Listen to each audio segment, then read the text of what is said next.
Bhavnagar Somnath national highway પર ઢોર વચ્ચે આવતા સર્જાયો અકસ્માત, 2 વ્યક્તિઓને ઈજા।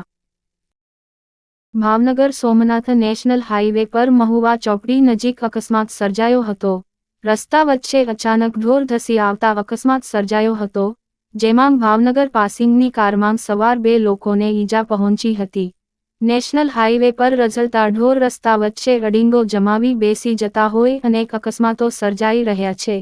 નેશનલ હાઈવે ઓથોરિટીની હાઈવે પરથી ઢોર હટાવવાની જવાબદારી હોવા છતાં કોઈ કામગીરી કરવામાં આવતી નથી।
આમ